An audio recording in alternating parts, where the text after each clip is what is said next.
أكرم منه ما في الرسول الصادق. أكرم منه ما في الرسول الصافي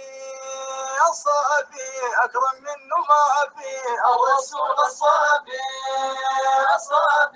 أكرم منه ما في البدر انغسم له يا صافي ملك الملك بسم له صافي الأمر انحسم له منه وصل في ملوين صافي الرسول الصافي أكرم منه ما في يا حصني وملاقي صافي مركز كل لاقي صافي ويا العلاج ما خيبت راجي صافي الرسول الصافي أكرم منه ما في يا حصني وملاقي صافي مركز كل لاقي صافي ويا العلاج ما خيبت راجي. Okay, so today we're going to be talking about how to be a better therapist. And by therapist, I'm including in that an RBT, a aspiring BCBA, a practicing BCBA, and a psychologist who is oriented towards behaviorism. So in therapy, we're talking about behaviorism in general. I don't want to just limit it to ABA or limit it to children who have autism, but behaviorism in general. And by that, I mean any approach to treatment where you're looking at observable behaviors and measurable behaviors and the related data to determine the course of treatment, the intervention, and the analysis of treatment. So this is the general base that I'm speaking from. So I have some students in East Africa who are university students who are studying psychology, and then I also work with some people as well in the DC area who are more oriented towards ABA. But the advice is general that I'm going to give. So usually when you're trying to improve as a therapist and you need advice in terms of how to become a better therapist, usually there's three things that people are going to tell you, and these things are kind of universal that you can get from anybody who is seasoned in the field. First thing they're going to tell you is go to a good program. A lot of them seem to be in Florida. Western Michigan has a good program, but in general, you want to go to a rigorous program that is going to prepare you in the field. Next thing, you want to be knowledgeable, and you want to have experiences that are going to be helpful to you. So your experience and your knowledge is going to be inevitably linked to your supervisor. So in order to be a good therapist, you're going to have good supervision. Supervision is the most important thing. It's more important even than pay. I recommend to young therapists to put the supervision above pay. So if you can get a position at a company that offers very good supervision, this is going to really catapult you in your career, because you're going to be able to build a base. If you get a company that pays well, but the supervision is kind of they're more so really like a factory of putting people in and putting people out. If you get in a position like that where there's not a lot of opportunity to learn, it's really going to stunt your growth, because you're going to start off doing things the wrong way, and it's going to be very difficult to correct that as time goes on. So supervision is a must. You're going to need the book knowledge as well, understanding the terms, understanding different processes, and so forth and so on. All those things coming together will help you be a good therapist. But what I want to offer today is something or some advice that you probably won't get, in as many places. And I'm going to share briefly my experience with you, and part of the learning process as it occurred for me. So at university, um, this was at University of Michigan. Obviously, I'm a big Wolverine. So basically, as a graduate student, my experience and training in behaviorism basically happened at two places. One was an inpatient facility that was at the University of Michigan Hospital, the child and adolescent unit, psychiatric unit. And the second place was across campus at the outpatient, the university psych clinic. So both of them, there was a relationship with the parents where, data would be collected and perhaps students would publish things from the data, and so forth and so on. So that type of relationship was there. People gave presentations based off of different things that they got from, the patients that were there.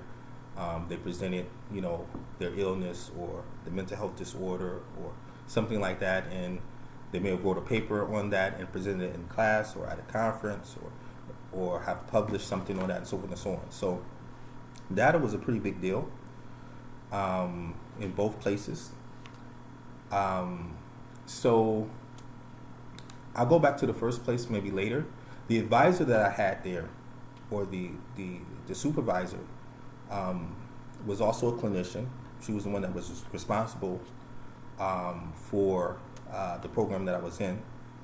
She always advised, take the data at the moment. Don't wait to take down data. As soon as the behavior occurs, you see it, take the data down in that instance. If that's not possible, at least take the data down during the session. And if you have to transfer data from one place to another, do that transfer immediately after the session has occurred. And I did that at both places, probably about 90% of the time. But I don't think I didn't have the urgency and the seriousness that she put towards it. I felt like, okay, I can remember how many times somebody tried to hit me or how many times somebody threw up. I mean, I'm a fairly intelligent guy, 30 years old. It's not a must that I take it down at that moment.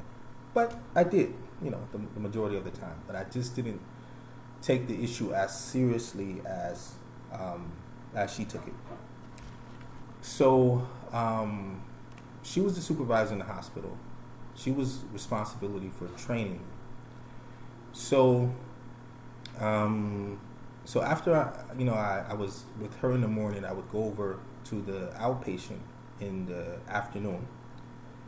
And so to make a long story short, the patient that I had was exhibiting behaviors where I think I was more worried about the behaviors and immediate safety than I was about taking the data. So a good portion of the data I didn't take, at least at the moment. And I intended to just write it down after the session was over with. So after the session finished, I had classes someplace else across campus. So went to class, sat in classes. After that was done, I had boxing practice. So wasn't terribly a good boxer, but I was on the boxing team. Wasn't a bad boxer either. That's a different subject. But practice with the guys, was at boxing practice. Then after practice, the team wanted to go out and eat, so we went out. We got something to eat, and went home after that. Got home about 10:30. Looked at my homework for a little bit, and then it dawned on me, I gotta put the data in. So we had computers, laptops that was encrypted, coded. The data went straight to the hospital databases and things like that. So got ready to put in the data, and I couldn't remember anything. Everything had blew my mind. And we're not talking about like a huge amount of data. We're talking about like how many times did this person do this behavior? It was going to be like 5, 6 times, 7 times. So it wasn't a terribly complex thing to put in, but it was serious because these people were dependent on me. They needed this data, and they were doing serious things with the data. They were doing research with the data. Of course, University of Michigan is one of the top research universities in the country, if not the top research university. And, they were relying on this data to understand what was happening with the patient and to make appropriate adaptations in treatment. So I needed to have the data. It was really important, and people were counting on me. And I forgot everything. So this was 10:30 at night. But fortunately,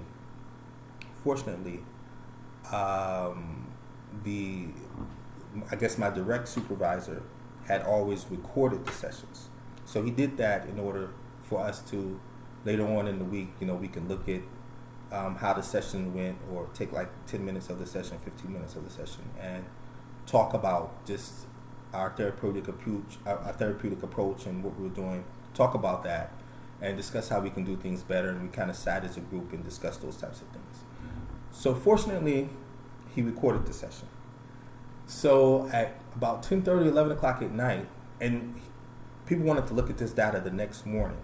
So I had to go back to campus from my house, 11 o'clock at night, by myself, in the office, and look through 3 hours of a session and record the data all over again. I'm sitting in there for 3 hours. I don't know what time I got back home. It must have been like 1 or 2 in the morning. So it was definitely needed because the data was needed, the seriousness of it. And it's a trust, And I think my haphazardness in taking the data that day, taught me a lesson. And so I ended up spending 4 hours, if you count the time to get back to school, and sitting there in the middle of the night by myself, the only one in this building. Security came, knocked on the door. Hey, what are you doing in here? I'm a grad student. I'm here. I'm doing work, this and that. All right. Sitting there at 12 o'clock, 1 o'clock in the office, watching tape, recording data. So after that experience, I was pretty particular about, making sure, I got things down. And I understood more about the seriousness of taking good data. So that was the first experience I had. Then there was another experience. So this was the outpatient. Then there was another experience at the inpatient that I had. So inpatient was, you're there inside the hospital. You had the two-way mirrors. So the therapist and the patient would be on one side, and then so the patient would be on one side with the therapist, and then the supervising psychologist would be on the other side, who also happened to be a BCBA. And so there were about 3 areas like this that the psychologist would go from one area to another, and then there'd be a graduate student or a practitioner or clinician there with the patient, and then they would look in the window for a little bit and maybe take data, maybe observe. Therapist had a earphone in. They might be talking to the walkie-talkie, give some information like this. So that was the setup. So the therapist would travel from these 2-3 facilities within the psych unit to just kind of observe what was going on, So I was a graduate student. I was just sitting, observing, and on the other side was another graduate student had been there longer than me with the client, and the psychologist left, okay, to go and do the rounds and check out the other places. So I'm listening in, you know, they've got the speaker and everything. I'm watching what's going on. And there's a little girl, she's a grad student, you know, she's about, I don't know, 24, 25 years old, but she probably weighed maybe 108 pounds or something. So very petite girl. She's in there with a kid. And the kid like swings towards her to like smack her, or maybe like to grab her glasses or whatever and stuff. So the girl like does this move where she redirects his hand, kind of pushes it out the way, and then with the same hand, or with the other hand, she takes down the data at that exact moment. At the exact moment. I kid you not. So I'm looking through the glass like, so this was a very interesting experience. So I'm looking through the glass like, oh man, you know, maybe I need to get in there and help her. You know, this guy's getting violent, you know. Nobody's around, you know, professor's going, like, yeah, I need to get in there. So just as I get up and I'm about to walk in there, she stands up. So I guess she's got some type of protocols that she's working with. So she's just like, you know, let's just say the guy's name is Johnny. So she's like, Johnny, remember what we're working for. Remember what we're earning. Remember your contract. You know, whatever she was supposed to say, she said that, and Johnny sat right back down, and he was like totally compliant. Whatever the reinforcer was, whatever the punishment was, you know, she just spat it out. I don't remember what it was, but it was like, you know, remember, if you do this, you're not going to be able to get this. Remember what we're working for. Blah, blah, blah, blah, blah. You know, and then gave him the directive. And he sat right there and did what he was supposed to do. So, so I got two things out of that. The first thing was behaviorism works. It works. As small as she was, even though she was dealing with a violent situation, she was able to get the child to comply because her reinforcement was strong enough. Her punishment, in that case, I mean, there's a lot of, you know, words about punishment, but in this case, it was a clinical situation in a hospital, and so it was appropriate. So the punishment that she was using, and combined with the reinforcer, was strong enough to direct the person's behavior. And so that was, you know, that was my first impression of, yeah, this stuff works. You know, you made me a believer. It works. You know, I would have never imagined that someone that petite and that small would be able to take such control and command of that situation. Me, myself, I would have been nervous, you know, and I'm a guy who's 6 foot, obviously a big guy. So I was a believer at that point that behaviorism works. You know, if it's not working, then there's things in the mechanics, adjustments that you need to make that are going to make it work. So that was the first thing I learned from that. The second thing I learned was just the respect for taking the data down in that situation. I mean, I was impressed. I mean, she literally moved back from the hand. It was like a martial arts move. She moved back from the hand, redirected the hand, and at the same time, in the same motion, she recorded the data. That's how concerned she was about getting the data at that time, at that second. And I was really impressed with that. I thank her for that example. I learned a lot from her, as I did my professors. And then after this experience, and then after the session, she was like, "Come with me, Izzy. I'm gonna show you. You know, I want you to see me enter the data." So she was transferring it from her notebook to the computer. And I'm like, all right, that doesn't sound too exciting. See you enter the data, but so what? I mean, you want me to watch you. So, this was, another student.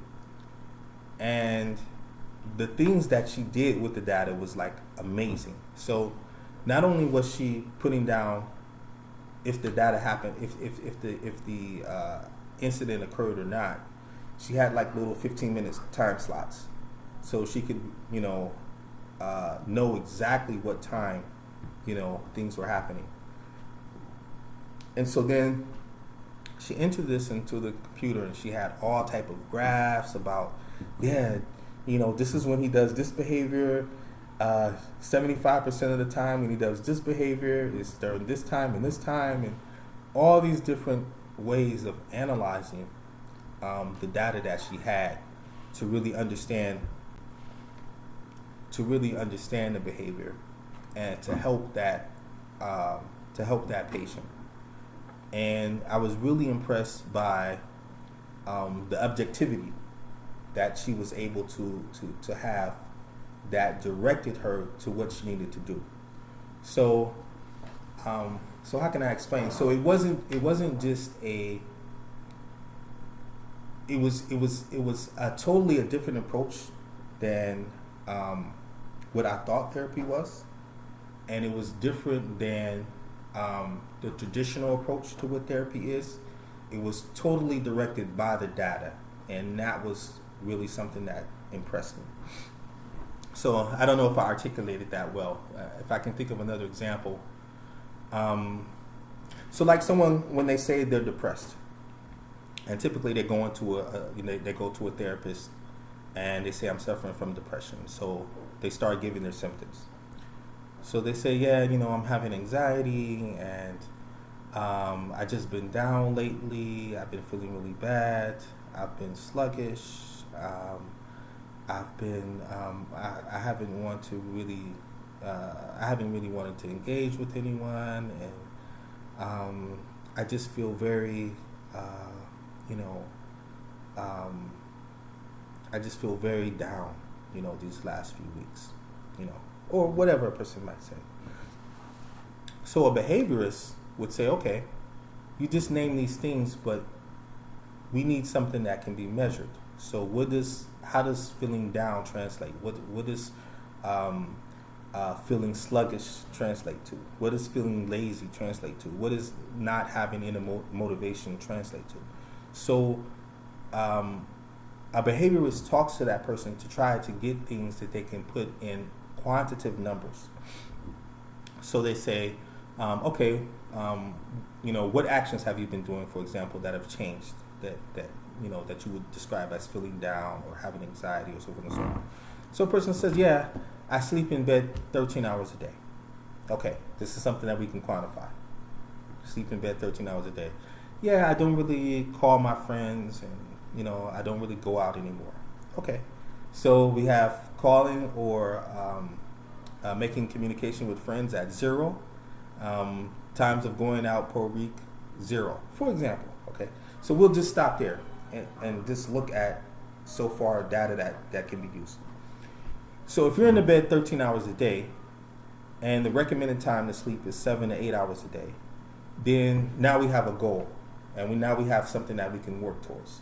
So whatever therapeutic approach that I develop is going to be working towards that goal. So I can try to take 13 hours down to 11 hours to 9 hours, and eventually we're going to work towards the goal. And I have a way of evaluating how my therapy is working. If you say you're not contacting friends or you're not going out, then we can set a goal. We say, okay, you go out and contact friends 2 times per week, for example. You go out the house. It could be to the movies. It could be baseball game. It could be anything. But that's what the goal is, and this is in the treatment. If you're not contacting friends, we could say you have to contact at least 2 people per day. It could be a text message, it could be a phone call, it could be what have you. So now we have things that we can measure. So when you come back in, I can look at, okay, how many people were contacted, How many times did you go out? If you're talking duration, how long were you out of the house? How many hours did you sleep? And then just an array of other things. So we have objective measures to understand how you're progressing in the therapy, and we know if we need to change the direction of the therapy based on that data, right? So what typically happens, if you're not dealing with a behaviorist, is that they're talking about things that can't be measured. So, the session is like, tell me about your past, what happened when you were growing up, what are you feeling, these types of things, and a whole bunch of things that can't be measured. So when we do that, how do we know that therapy is working? It's all subjective. So if I just ask you, hey, do you feel better? Maybe in the moment you say, yeah, I feel a little bit better. I don't know how I feel compared to last week. I feel a little bit better. But, that might be in the moment, and if you ask me 5 hours later, I might say something else. So we don't have objective measures in terms of how a child is doing, And that was my first experience, my first few months there, seeing someone not talk about the child in terms of how they felt the child was doing or how they sensed the child was doing, but be able to talk about the child's behavior and progress in terms of concrete, solid data.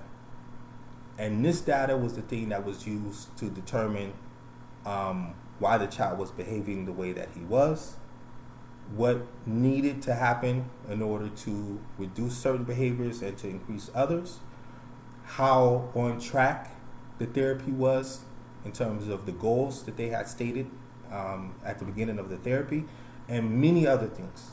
All that as a result of the data. And so I came to understand that data is the essence of the therapy. That's the backbone of the therapy. That's the thing that makes the therapy evidence-based and makes it scientific and makes it valid and makes it work. And so you have to get that in your head. You have to follow the data to understand the seriousness of the data. And I was so impressed because even at the risk of being struck, even as the hand was coming to her face, she was concentrated on still getting that data down, making sure she had it, the type of aggression that it was, the exact moment that it happened, and whatever she needed to get down, she was very intent on that. And that had a huge impact on me and my development in the field. So, so I guess the first point, I had to stop for a second, but I guess the main point that I'm trying to deliver is that if you are not a data freak, you're not going to be good in behaviorism. And even though maybe the things that you're doing with data is limited as an RBT, it's still the same situation I was in. I mean, people are counting on you to do things or to have that correct data. And so even though as a student, I knew I wasn't the one that was giving the presentations. I wasn't the one that was trying to publish articles on this material. I wasn't responsible for even designing a treatment plan or looking at treatment or anything. I had a very minimal role. But the thing was, I had a trust, and people were counting on me to be as accurate as possible because the things that they needed to do was based off of what I was doing. And so whether you're at the higher stages or you're just the one that's just recording the data, wherever you may be, you have to be a data freak, and you have to understand that the accuracy here is the determinant to whether the child or the patient is going to improve or not. And so, very important, have to be a data freak. The second thing is, you have to be the same regardless if you're being watched or not. And so, I described the two areas to you. One of them, I think I I recorded data at the moment about maybe 100% of the time, and the other place I was maybe 80 to 100% of the time. And the reason, to be honest with you, and the differential initially was because in the first setting, I was always being watched. It was a 24. It was a 2-glass window, and for the most part, I was always being watched. And so, I would be reprimanded right then on the spot if I didn't have the data taken down, if I wasn't writing it. The other area, I was on my own. I still took this is initially before I had the terrible experience where I forgot everything. But initially, I still was taking the data most of the time, but most of the time wasn't all the time. Taking the data in session most of the time is not all of the time. And unfortunately, what happens is a lot of people at a lot of centers, they're recording data, hours after, days after, some of them even weeks after. They're trying to remember or things like that. And, the data is useless at that point. The more the closer you are to taking data exactly when it happens, the more you're going to eliminate human error, and the more you're going to help the person that you're trying to help. And that's the field that we're in. We're therapists. It's a trust. When someone brings their child to you, they're saying, hey, my child has this situation. We want you to make the situation better or make the circumstances better for our child. And that's a big trust. I take it almost as like a religious calling. And then the other people in the train, in that chain, your team that you're working with, they trust you to be able to get that. So whether somebody's there or not, you're doing the same thing. You're taking down data with the same tenacity. And then that's another point that I wanted to go into very quickly. A lot of people, when they're being observed, they become very nervous. They get a lot of anxiety. That anxiety won't come if you're doing the same thing every time. If someone's watching you, if they're not watching you, you need to be doing the proper things and the things that you were trained to do during the session.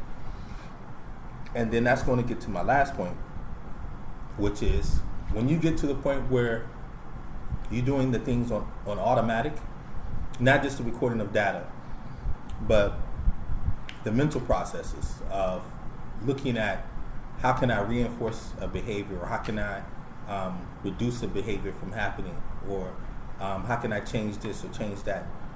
When your mental processes that you learn and behaviorism become automatic, that's when you become a good therapist.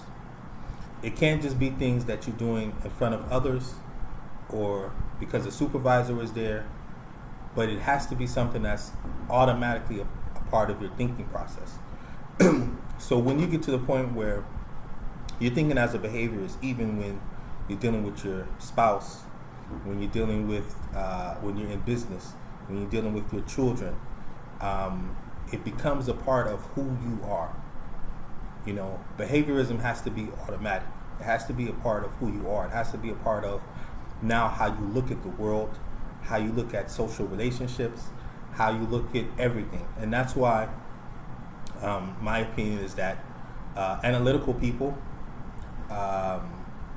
business people, military people, these people make good behaviorists because they're more analytic and objective in their thinking. You have to adopt this way of thinking, this mode of thinking, as almost a lifestyle, and then it's going to be automatic. And so, as I recall, the little petite girl who was a few years ahead of me, who I just told you about her story, it was automatic for her. She wasn't panicked or let me think of what to do. What did I learn in class? What is the protocol for this or that? Her response was automatic. She restated what the contingencies were, firmly, She stood her ground with that. She followed the procedures. She recorded the data, and she continued on to whatever the behavior intervention plan was.